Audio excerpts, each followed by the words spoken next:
मित्रों, ये सीरिया कुछ नेगेटिव न्यूज़ में है, कुछ धमाल चल रही है। अब मैं क्योंकि ट्रैवल कर रहा था तो खुद भी फॉलो नहीं कर पाया कि मामला क्या है, और जब भी ऐसी सिचुएशन होती है तो मैं चंद्रमौली सर के वीडियो देख लेता हूँ कि वो 5-10 मिनट के अंदर चीज़ों को समराइज़ कर देते हैं। तो सर, ये सीरिया में हो क्या रहा है, हमें बताइए। सर, सीरिया में जो आज हुआ है वो लगभग 15 साल का एक रेवोल्यूशन है जो चलते आ रहा था। यहाँ मेन प्रॉब्लम ये है कि सर एक कम्युनिटी है जो कि एलावाइट नाम से जानी जाती है। एलावाइट टूवर्ड्स शिया के माने जाते हैं ऑफशूट है। अब एलावाइट माइनॉरिटी है जो कि पूरा असद जो पूरा परिवार है वो वहाँ पे रूल करता था 15-20 साल। तो इनका रूल है, इसके पिताजी भी रूल कर चुके हैं और पूरा एक ऑटोक्रेसी है यहाँ पर। सीरिया को समर्थन में बार बार रशिया आता था कि असद को नहीं हटाने देंगे, यूएस आता था कि नहीं रेवोल्यूशनरी को आना है, असद को हटाना है। और ये वॉर ने आईएसआईएस को पैदा कर दिया। आईएसआईएस तो खत्म हो गया, पर आज उसका सर एक ऑफशूट बच गया, एचटीएस। कई बार प्रीलिम्स में डायरेक्टली पूछ लेते हैं कि एचटीएस वाज इन न्यूज, ये किस कंट्री की बात कर रहे हैं। तो हयात तहरीर अल शम उसका नाम है एचटीएस का, जो कि आईएसआईएस का एक ऑफशूट है। और उसने अलिप्पो से, हमा से, होम से पूरा रास्ता पार करते हुए दमास्कस पे कब्जा कर लिया है, जो कि इसकी राजधानी है। और लगभग अब वहां पे ये हालत हो चुकी है कि असद वहां से जा चुके हैं, रशिया ने असाइलम दे दिया है और यहाँ एनार्की हो चुकी है। हालांकि वो बोल रहे हैं कि हमने प्राइम मिनिस्टर नियुक्त किया है, पर मुश्किल है कि वो ऐसा कुछ हो पाएगा।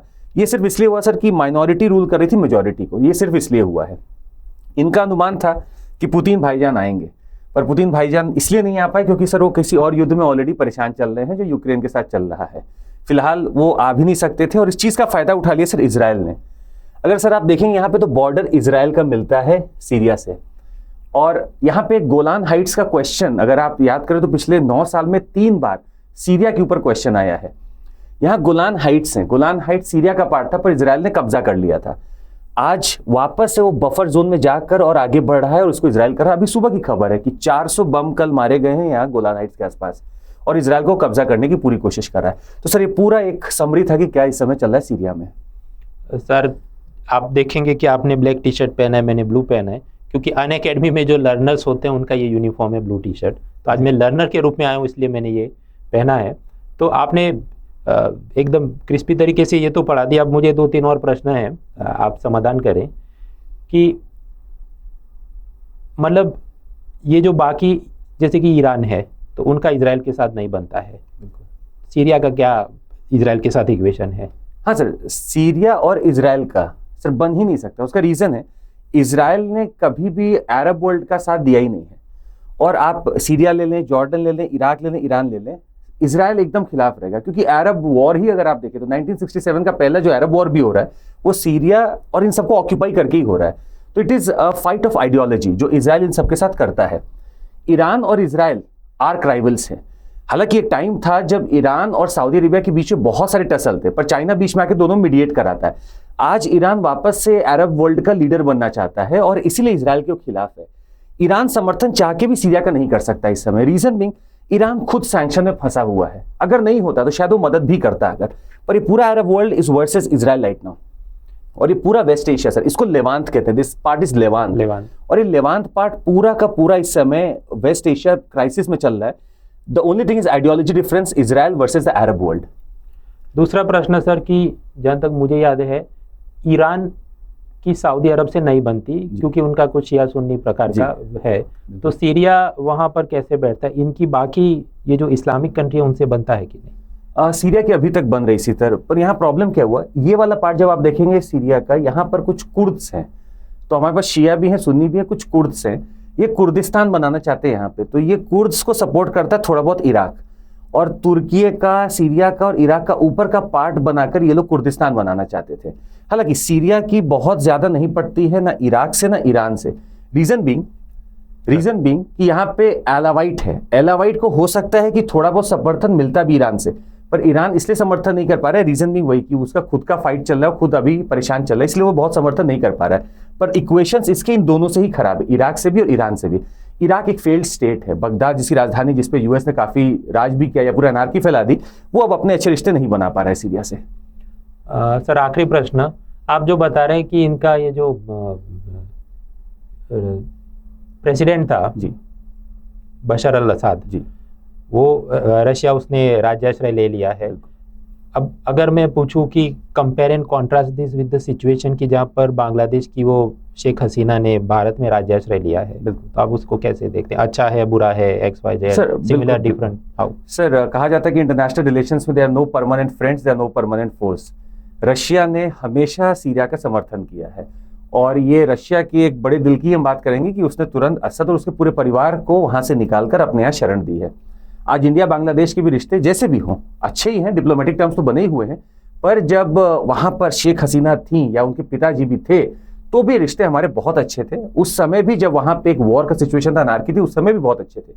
उस समय भी हम लोगों ने एक बार शरण दी थी शेख हसीना और पूरे परिवार को, आज भी हम दे रहे हैं। और सर, हमारे पास कोई भी व्यक्ति आएगा, दलाई लामा भी सर हमारे पास आए थे तो हमने उनको भी शरण दी थी। तो ऐसे स्टेट्स जो कि दूसरों की मदद कर सकते हैं, हम प्रोपेगेंडा नहीं कर रहे, हम उनकी मदद कर रहे हैं ह्यूमैनिटेरियन नाम पे, हमारे पड़ोसी के नाम पर हम बस उनकी मदद कर रहे हैं, and that's a great thing. और यही रशिया और इंडिया का भी सर देखेंगे तो दोनों का एक जैसा ही लगभग व्यवहार है। रशिया ने भी समर्थन किया, उसको अपने पास उनको बुलाया, और इंडिया ने भी मदद की शेख हसीना की। हम अपने नेबर्स को बहुत अच्छे से इज्जत देते हैं। और सर, भारत ने इस पर कोई अपना रुख जाहिर किया, ये अच्छा हुआ, बुरा हुआ, चिंतित है, क्या है? सर, इंडिया सेज दैट कि अभी हम लोग सिचुएशन को यहाँ देख ही रहे हैं, और यहाँ पे जो एक इंटरिम गवर्नमेंट बनाई गई सीरिया में, उससे हम लोग डिप्लोमेटिक अपना चैनल रखे हैं। सर, आजकल भारत का रुख थोड़ा सा बदल भी गया है। पहले हम लोग क्या करते थे, जहां पे डेमोक्रेसी चली जाती थी हम लोग भी वहां छोड़ देते थे। उससे होता क्या था, बाकी कंट्रीज आके फायदा उठा लेती थी, जैसे म्यांमार में हुआ, श्रीलंका में हुआ, यहाँ तक कि बांग्लादेश में भी हो रहा था। अब हम क्या करते हैं कि हम लोग सीधे जाते हैं और बोलते हैं कि जो भी आ रहा है हम लोग डिप्लोमेटिक चैनल हमेशा ऑन रखेंगे। भारत यहाँ पे अभी भी ऑन रखा है।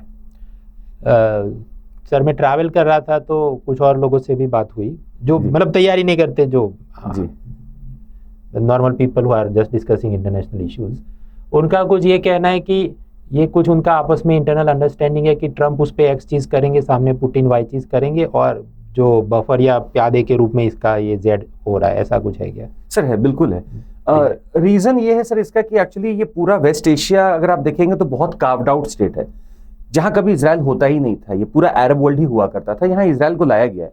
इजराइल को ला कौन रहा है? यूके के बेल्फोर डिक्लेरेशन से इजराइल आ रहा है। और सोचिए सर, ये 1917 की बात चल रही है, वो बोल रहे हैं कि हम आपको जॉर्डन नदी के नीचे जितना है सब आपका लैंड होगा। अब धीरे धीरे यूएस और वेस्ट का मानना था कि हम यहाँ इजराइल को लेकर आएंगे, it will be our ally there. Russia और बाकी मतलब उस समय का यूएसएसआर और बाकी के एशिया का मानना है कि हमारा पार्ट है और हमारा जैसा स्थिति बनी रहे वैसा ही बननी चाहिए।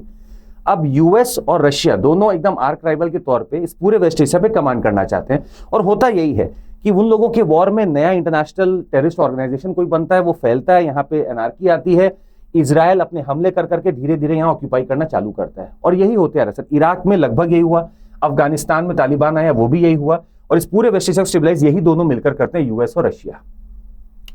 तो मित्रों, आपने देखा कि सर का कितना कमांड है प्रेजेंट, पास्ट और पैरेलल्स के ऊपर। तो आप समझिए कि यूट्यूब पर मिलियंस में व्यूज़ आते होंगे कुछ चैनल्स के जो यही सीरिया के आसपास वीडियोस बना रहे हैं, तो कुछ उसके अंदर वो एनिमेशन, ग्राफिक्स, ग्रीन स्क्रीन, ये वो करके देखें। लेकिन वो सब लोग क्या है, विकीपीडिया और चैट जीपीटी को पूछ के उन्होंने बनाया है। They are influencers, they are not teachers. Chandramouli sir is a teacher and pure teacher. और वो जो एक होती है पेडिग्री कि दिल्ली के टॉप ऑफलाइन इंस्टीट्यूट्स में भी सर ने पढ़ाया है, ऑनलाइन भी पढ़ाते हैं। और ऐसे एजुकेटर की जो ग्राफिक्स और ये पावर पॉइंट डिज़ाइन पे भी इतना कमांड रखते हैं कि आप समझिए कि एक ही स्लाइड में सब कुछ आ गया, 4 एंगल सब कुछ।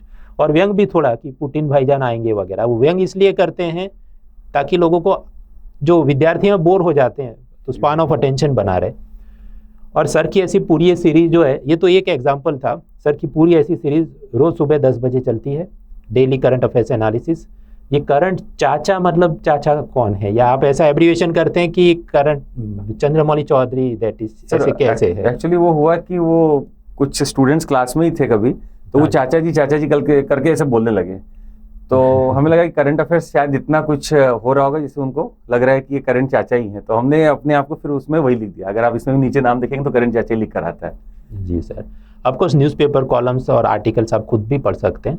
लेकिन ऐसे विद्यार्थी जो बहुत नए हैं, जिनकी बुनियाद कमज़ोर है, अब चलाने को तो रील भी चला सकते हैं। सर, ये नॉर्मली सेशन की क्या ड्यूरेशन होती है? सर, हमारा एकदम साफ मानना है यहाँ पे कि अखबार को हमें 35 से 40 मिनट में यूपीएससी और कॉम्पिटिटिव एग्जाम्स के लिए पढ़ लेना चाहिए।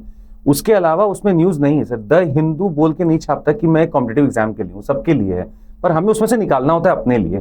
और यही हम गलती करते हैं सर कि हम 1.5 घंटे 2 घंटे उसी में लगे रहते हैं। 35 minutes 40 minutes is more than enough. तो मित्रों ये फ़ायदा है सर का। और जो भी कॉलेज भी जा रहे हैं तो आप ट्रैवल कर रहे हैं, लगा दो हेडफोन, काम हो गया। और अभी अभी यूपीएससी मेंस का भी रिजल्ट आया, इंटरव्यू की भी जो लोग तैयारी कर रहे हैं सुनते रहिए, क्योंकि आपको बैकग्राउंड वो सब रिसर्च और खुद से सर्च नहीं करना पड़ेगा। जैसे अभी सीरिया टॉपिक में जो जानना था, जितने counter question, grilling question, follow up question interview में भी पूछे जा सकते हैं, सर ने बताया। तो आप सर के इस इनिशिएटिव को, और ये सर अब तक कितने वीडियोस हुए होंगे? सर लगभग 365 एक साल में अगर दिन है तो पूरे 365 वीडियोस, तो ये दूसरा साल होने जा रहा है सर। मतलब ऑलमोस्ट 750 तो आराम से सर इसके सेशंस हो चुके हैं।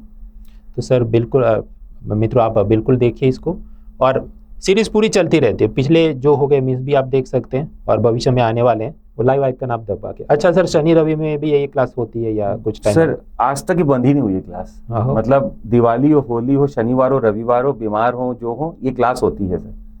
So this is what I have wanted कि वो कई बार बोलते हैं निरंतरता ही सफलता की कुंजी है। तो सर यही कंसिस्टेंसी अगर हमारी बनी रहेगी तो शायद स्टूडेंट्स की भी बनी रहेगी। बिल्कुल मित्रों, और ये तो एक हिस्सा हुआ तैयारी का, करंट अफेयर्स का, और इसके अलावा general studies, prelims, mains, history, geography, polity, economy, environment, CSAT, ये सब कुछ की पूरी जो थाली सजा के हमको तैयारी करनी है, खानी भी है, डाइजेस्ट भी करनी है, रूमिनेट भी करनी है, फिर से जुगाली करनी है, रिवाइज करना है। अनअकैडमी आपके साथ है। और इसमें भी क्योंकि हमने 9 साल कंप्लीट किए तो हमारा प्रतिष्ठा ऑफर चल रहा है, जिसमें आपको 9 महीने के ऊपर 9 महीने एक्स्ट्रा फ्री, 12 पे 12 फ्री, 18 पे 18 फ्री। तो 50% डिस्काउंट तो था ही, और उसके अंदर भी ऐसे आपको डबल मिल रहा है। तो तैयारी आपकी काफ़ी आसान और सुलभ हो जाती है। और अभी आने वाले कुछ समय में आप हर घंटे एक एक व्यक्ति को इनाम भी मिल रहा है, 9,999 का अमेजॉन वाउचर, जो लोग इसको सब्सक्राइब करते हैं। तो बाकी link is in description, all details आपको मिल जाएंगे। और सर की ये आप पूरी डेली न्यूज़ एनालिसिस आप देखते रहें। Let's crack it, let's crack it.